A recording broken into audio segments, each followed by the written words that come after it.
Hello दोस्तों, स्वागत है आपका ऑनलाइन स्टडी राइज में। और आज से हम उत्तराखंड में एमसीक्यू सीरीज़ ला रहे हैं, जिसमें उत्तराखंड राज्य आधारित वस्तुनिष्ठ प्रश्नों की प्रश्न श्रृंखला होगी पूरी हमारी। और आज हम ज्योग्राफी, उत्तराखंड का जो ज्योग्राफी है वो स्टार्ट कर रहे हैं और चैप्टर वाइज एमसीक्यू होगा। पूरा अध्यायवार हम कंप्लीट करेंगे सिलेबस को। और ये हमारा फर्स्ट क्लास है, पहली क्लास है। टॉपिक रहेगा आज का हमारा स्थिति, विस्तार एवं सीमा। तो ये मैं ऑलरेडी पढ़ा चुका हूँ डिटेल में, तो अगर आपको वो डिटेल वाला चैप्टर पढ़ना हो तो वहाँ से मैं लिंक दे दे रहा हूँ, आप वहाँ से ज्वाइन करके पूरा चैप्टर डिटेल में पढ़ लीजिए। बाकी इसमें हम एमसीक्यू करेंगे, टोटल आपके क्वेश्चन आंसर करेंगे। ये जो सिलेबस यूके ट्रिपल एससी द्वारा दिया गया उस पर आधारित है, तो आपके जितने भी उत्तराखंड से संबंधित एग्जाम हैं उन सभी में काम आने वाला है। तो जिन लोगों को भी कंप्लीट स्टडी ऑलरेडी कर रखा है, जिन लोगों ने भी, तो उनको एमसीक्यू सॉल्व करना चाहिए और अच्छे से, ठीक है। तो एमसीक्यू हम लोग कंटिन्यू करेंगे, चैप्टर वाइज करेंगे पूरा। सिलेबस को अगर हम देखें तो जो आयोग ने सिलेबस दिया है उसके अकॉर्डिंग जो मैक्सिमम एग्जाम होते हैं उसका सिलेबस यही रहता है। यानी 100 नंबर का आपका एग्जाम होता है और 100 नंबर में 20 नंबर का हिंदी, 40 नंबर में जनरल स्टडीज़ मैथ्स रीजनिंग होता है, और इसके अलावा 40 नंबर का आपका उत्तराखंड होता है। तो जो ये 40 नंबर है, सिर्फ एक ही सब्जेक्ट आपको 40 नंबर दे सकता है, इसलिए आपको उत्तराखंड की प्रिपरेशन बहुत अच्छे से करनी चाहिए। बाकी आपको इधर भी ध्यान देना चाहिए, ठीक है। तो उत्तराखंड को हम कंप्लीट कर रहे हैं एमसीक्यू के फॉर्म में। तो इसमें अगर आप देखोगे उत्तराखंड का जो सिलेबस है, तो सिलेबस ये है, अगर आप नहीं है तो स्क्रीनशॉट ले लो। सिलेबस को हम देखें तो उत्तराखंड का जो सिलेबस है उसमें उत्तराखंड का भौगोलिक परिचय, इतिहास और ज्योग्राफी का सेकंड पार्ट, इसमें अर्थव्यवस्था, सांस्कृतिक पक्ष, तो सारा सिलेबस दिया हुआ है। और सिलेबस वाइज हम लोग करेंगे, एमसीक्यू को भी सिलेबस वाइज करेंगे। तो एमसीक्यू के सिलेबस का ये पहला पार्ट है जो उत्तराखंड का भौगोलिक परिचय संबंधित है, जिसमें उत्तराखंड की स्थितियों विस्तार पर जितने भी प्रश्न बन सकते हैं उन सभी प्रश्नों को इस वीडियो में सॉल्व करेंगे। ये फर्स्ट पार्ट है, इसका सेकंड पार्ट भी आएगा, मैं लिंक डिस्क्रिप्शन में दे दूंगा, वहाँ से जाकर का आप सेकंड पार्ट भी देख लेना। इसके अलावा फिर नेक्स्ट में हम कंटिन्यू करते रहेंगे और धीरे धीरे जो टॉपिक वाइज है वो एमसीक्यू सॉल्व करते रहेंगे हम। तो जिन लोगों ने भी ऑलरेडी स्टडी कर रखा है उनको बहुत ज़्यादा फायदा होने वाला है, और जिन लोगों ने नहीं कर रखा है, ऑलरेडी मेरी वीडियो क्लासेस चल रही हैं, वहाँ से जाकर के आप देखते रहें और फिर एमसीक्यू सॉल्व करते रहें। तो पूरा सिलेबस वाइज हम लोग एमसीक्यू करने वाले हैं, ठीक है। तो इस तरीके का यह नया इनिशिएटिव आप देखना, इसको सपोर्ट करना और बताना, जैसा भी हो फीडबैक देना। एक बार आप मैप को ध्यान से देख लो, अगर आपने नहीं देखा है तो फिर भी आप ध्यान से देख लो, क्योंकि जितने भी क्वेश्चन है वो मैप बेस्ड आने वाले हैं, ठीक है। तो मैप को आप देख लो एक बार, भले ही वीडियो को आप 10 सेकंड के लिए रोक लो, लेकिन एक बार मैप को जरूर एक बार देख लो, ठीक है। तो हम लोग प्रश्न स्टार्ट करते हैं। पहला प्रश्न है, उत्तराखंड का अक्षांशीय विस्तार कितना है। अक्षांशीय विस्तार मतलब कि जो ये वाली सीमा है और ये वाली सीमा है, इन दोनों की विस्तार कितना है।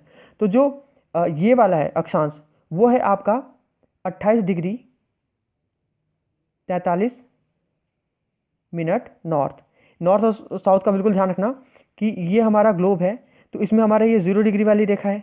इसके ऊपर का जितना भी है अर्थ के ऊपर का, ये वाला हो जाता है आपका नॉर्थ, और इसके साउथ वाला पार्ट हो जाता है, ठीक है। तो जो नॉर्थ वाला है, नॉर्दर्न हेमिस्फीयर है और सदर्न हेमिस्फीयर है। तो नॉर्दर्न हेमिस्फीयर में जितने भी कंट्री या जितनी भी चीज़ें होंगी, जितने भी आपके स्थान होंगे, वो सारे किस में आएंगे, नॉर्दर्न हेमिस्फीयर में। तो उसको क्या लिखते हैं, एन। और जो भी सदर्न हेमिस्फीयर में होते हैं उसको क्या लिखते हैं, एस, ठीक है। तो ये बिल्कुल ध्यान रखना आप। तो 28 डिग्री 43 मिनट ये वाली रेखा है, और ये वाली जो अक्षांश है ये है आपकी 31 डिग्री 27 मिनट नॉर्थ। ये बिल्कुल ध्यान रखना आप। तो आंसर आपका क्या हो जाएगा, 28 डिग्री 43 मिनट नॉर्थ से 31 डिग्री 27 मिनट नॉर्थ तक है। तो इसका आंसर हो जाएगा राइट, बी, ठीक है। नेक्स्ट क्वेश्चन देखते हैं, उत्तराखंड का देशांतरीय विस्तार कितना है।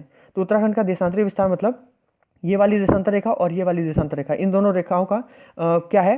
तो जो ये वाली रेखा है, ये वाली रेखा है 77 डिग्री 34 मिनट ईस्ट। बिल्कुल आप ध्यान रखना कि ईस्ट क्यों बोला हमने, क्योंकि ये वाला हमारा ग्लोब है, इसको हम जब डिवाइड करते हैं तो ये वाला पार्ट हो जाता है ईस्टर्न हेमिस्फीयर, और ये वाला जो पार्ट हो जाता है वो हो जाता है वेस्टर्न हेमिस्फीयर। तो जो इस वाले पार्ट में होंगे उनको क्या लगाया जाएगा, ईस्टर्न। तो हमारा जो भारत है या जो उत्तराखंड है वो ईस्टर्न हेमिस्फीयर में, तो क्या लगाएंगे 77 डिग्री 34 मिनट ईस्ट। और ये वाली जो देशांतर रेखा है ये है आपकी 81 डिग्री 02 ईस्टर्न, ठीक है, ईस्टर्न हेमिस्फीयर।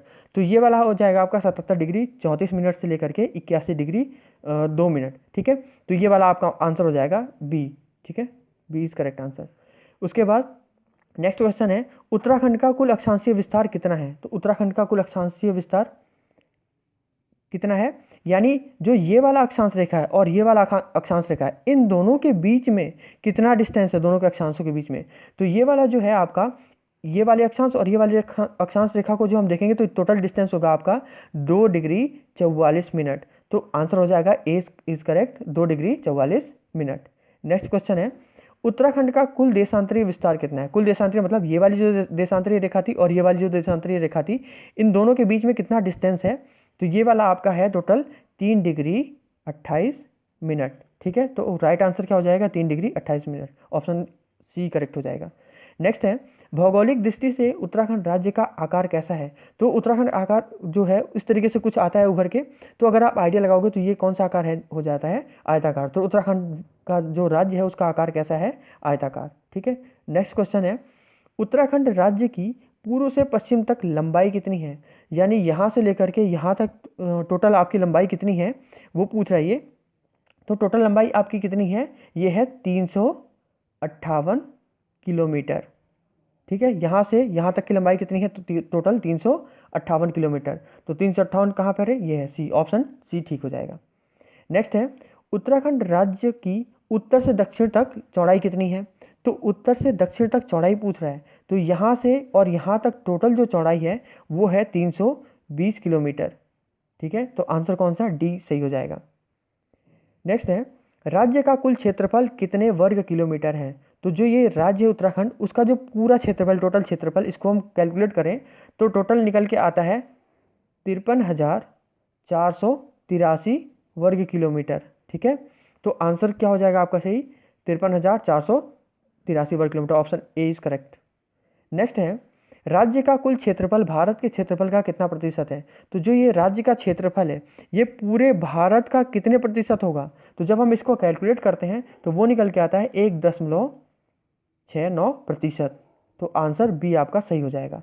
नेक्स्ट क्वेश्चन है, उत्तराखंड राज्य का सबसे बड़ा जिला कौन सा है। तो उत्तराखंड राज्य का जो सबसे बड़ा जिला है वो है आपका चमोली, और ये किस मंडल में पड़ता है, तो गढ़वाल मंडल में पड़ता है। ठीक है, ये आप ध्यान रखना।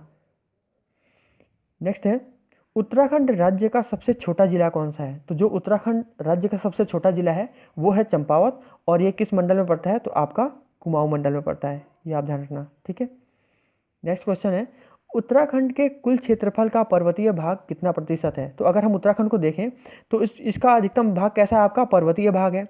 तो ये अगर हम कैलकुलेट करें कि पर्वतीय भाग टोटल कितने प्रतिशत है, तो ये निकल के आएगा 86.07, ये प्रतिशत निकल के आएगा। तो आंसर आपका हो जाएगा 86.07।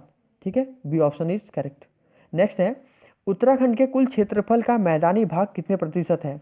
तो उत्तराखंड के क्षेत्रफल के हिसाब से देखें तो मैदानी भाग काफ़ी कम है, तो उसके हिसाब से जब हम टोटल कैलकुलेट करेंगे तो ये निकलेगा 13.93%। तो ऑप्शन हो जाएगा आपका 13.93%, option C is correct. Next है, उत्तराखंड की पूर्व में प्राकृतिक सीमा बनाने वाली नदी कौन सी है। तो अगर उत्तराखंड का हम देखें तो पूर्व में जो सीमा बनाती है नदी उसका नाम पूछ रहा है। तो पूर्व में जो सीमा बनाती है वो नदी है आपकी काली नदी, और ये काली नदी दो देशों के बीच में भी सीमा बना रही है। कौन सा, भारत और नेपाल के बीच में सीमा बना रही है। तो आपकी कौन सी हो जाएगी पूर्व में सीमा बनाने वाली नदी, ये हो जाएगी आपकी काली नदी। ठीक है, नेक्स्ट देखते हैं, उत्तराखंड की पश्चिम में सीमा बनाने वाली नदी कौन सी है। तो उत्तराखंड की जो पश्चिम में सीमा बनाने वाली नदी है वो ये पूछ रहा है कि उत्तराखंड की जो पश्चिम में सीमा बनाती है वो नदी कौन सी है। तो ये नदी आपकी है टॉन्स नदी, और ये जो टॉन्स नदी है वो दो राज्यों के बीच में सीमा बनाती है। कौन कौन सी, उत्तराखंड और हिमाचल प्रदेश। ठीक है, नेक्स्ट प्रश्न है, उत्तराखंड पूर्व तथा पश्चिम में क्रमशः सीमा बनाता है। तो उत्तराखंड अगर मान लेते ये है तो पूर्व में सीमा, पूर्व में और पश्चिम में सीमा बनाती है। तो पूर्व में क्या है आपका नेपाल, और पश्चिम में इधर क्या था, हिमाचल प्रदेश।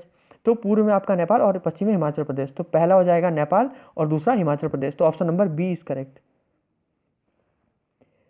फिर आपका नेक्स्ट प्रश्न है कि उत्तराखंड उत्तर तथा दक्षिण में क्रमशः सीमा बनाता है। तो उत्तराखंड है तो उत्तर में और आपके दक्षिण में सीमा बनाता है। तो उत्तर में आपका क्या है, चीन, और दक्षिण में क्या है, उत्तर प्रदेश। तो ऑप्शन ए इज करेक्ट। ठीक है, ये दो प्रश्नों के उत्तर आपके देने हैं। अंतर्राष्ट्रीय सीमा संबंधित प्रश्न है। पहला प्रश्न है, उत्तराखंड के कितने जिले नेपाल को स्पर्श करते हैं और उनके नाम क्या हैं। तो आपको कमेंट करके क्वेश्चन नंबर 1 लिखना है और उसका आंसर सीधे लिखना है कि कितने जिलों को स्पर्श करते हैं, उनका नंबर लिखना है और उनके नाम लिख देने हैं। ठीक है, दूसरा प्रश्न है, उत्तराखंड के कितने जिले तिब्बत या चीन को स्पर्श करते हैं, उनके नाम क्या है। तो आप आंसर कमेंट में कैसे करोगे, क्वेश्चन नंबर आंसर नंबर 1 उसके जिले और टोटल नंबर जिले और उसके नाम लिख देने। फिर आंसर नंबर 2 उसके जिले कितने हैं और उनके नाम लिख देने। तो जैसा भी लगा आपको वीडियो, कमेंट करके फीडबैक जरूर देना, और जो भी नई चीज़ें इनपुट करने के लिए हो वो आप जरूर बताना, उसमें हम करेंगे कोशिश। ठीक है, बाकी चैप्टर वाइज हम एमसीक्यू कर रहे हैं, कंप्लीट करेंगे, बिल्कुल आप बेफिक्र रहो। थोड़ा सा चैनल को सपोर्ट करो, शेयर करो दोस्तों के साथ, और जैसा भी लगा फीडबैक के रूप में ज़रूर बताएं। अच्छा लगता है जब आप कमेंट करते हो, बहुत सारे बच्चे हैं जो पॉजिटिव और जो भी चीज़ें सजेशन देते हैं, तो बहुत अच्छा लगता है, उससे और नए नए इनिशिएटिव करने का मन करता है। तो आप जैसा भी लगा वीडियो को कमेंट करके ज़रूर बताएं, और बाकी हम कंप्लीट कोर्स करा ही रहे हैं। इससे अगर संबंधित आपको प्रश्न में दिक्कत हुई हो तो इसका जो कंप्लीट कोर्स मैंने कराया है इस वीडियो से संबंधित, उसका मैं लिंक डिस्क्रिप्शन में दे रहा हूँ, वहाँ से जा करके आप देख लेना। बाकी प्लेलिस्ट वगैरह का भी डिस्क्रिप्शन में दे दूंगा। ठीक है, वीडियो जैसा भी लगा फीडबैक के रूप में जरूर बताएं। तो मिलते हैं नेक्स्ट वीडियो में, तब तक के लिए धन्यवाद।